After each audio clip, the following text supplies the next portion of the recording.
জাতীয় নির্বাচনের দিকে যেতে হলে অবশ্যই প্রয়োজনীয় মৌলিক সংস্কারগুলো সম্পন্ন করার পরেই জাতীয় নির্বাচনের দিকে যেতে হবে। আমরা অতীতে দেখেছি রাজনৈতিক সরকারগুলো আসলে আমাদেরকে হতাশ করেছে। শুধু নির্বাচনের জন্য এত প্রাণ বিসর্জন হয় না, এত ত্যাগ হয় নাই। রাজনৈতিক দল হিসেবে আমরাই ছাত্রদের পাশাপাশি রাজপথে ছিলাম। কারণ হলো আমরা বিগত 54 বছর যে রাষ্ট্র চলেছে, আমরা সেই রাষ্ট্র দেখতে চাই না। নতুন রাষ্ট্র এবং যে জন্যে আমাদের সন্তানরা রক্ত দিয়েছেন, ছাত্র যুব সমাজ রক্ত দিয়েছে, সেটার জন্যে যা করণীয় তাই অন্তর্বর্তীকালীন সরকারকে করতে হবে।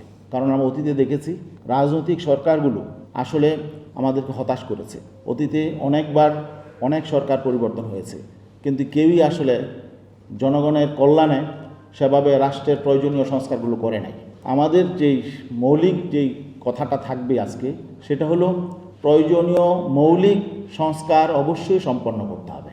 জাতীয় নির্বাচনের দিকে যেতে হলে অবশ্যই প্রয়োজনীয় মৌলিক সংস্কারগুলো সম্পন্ন করার পরেই জাতীয় নির্বাচনের দিকে যেতে হবে।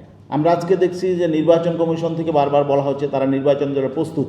তারা কিসের আলোকে নির্বাচনের জন্য প্রস্তুত?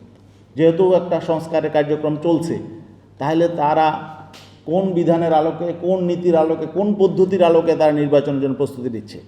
এটা কিন্তু আমাদের কাছে বড় প্রশ্ন আকারে দেখা দিয়েছে। অনেকে বলবে ন্যূনতম কিছু সংস্কার শেষে নির্বাচনের যতটুকু প্রয়োজন হয় না। শুধু নির্বাচনের জন্য এত প্রাণ বিসর্জন হয় না, এত ত্যাগ হয় নাই।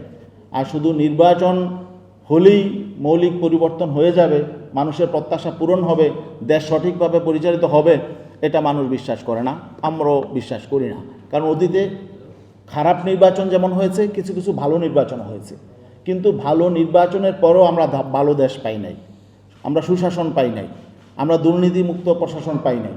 আমরা দেখেছি নির্বাচিত সরকারও স্বৈরাচারের ভূমিকা অবতীর্ণ হয়েছে, মানবাধিকার লঙ্ঘিত হয়েছে, অবিচার হয়েছে, বিচার ব্যবস্থাকে তারা দলীয়করণ করেছে, ব্যবহার করেছে। যে জন্যে আমাদের এই 24-এর অভ্যুত্থান হয়েছে, জুলাই বিপ্লব হয়েছে। এটা সঠিক চেতনা ধারণ করি আশা করি বর্তমান অন্তর্বর্তীকালীন সরকার এবং বর্তমান সংস্কার কমিশন এবং ঐকমত্য কমিশন তারা সঠিক জায়গাটা চিহ্নিত করে সেটার একটা পথরেখা তৈরি করে দিয়ে এটা সম্পন্ন করে যাবেন, এটাই থাকবে আমাদের প্রত্যাশা। এবং আপনারা যে কাজে হাত দিয়েছেন মাঝপথে এটা রেখে আপনারা আমাদেরকে হতাশ করবেন না, আমরা এতটুকু আমরা আপনাদের কাছে বিনীতভাবে প্রত্যাশা করি।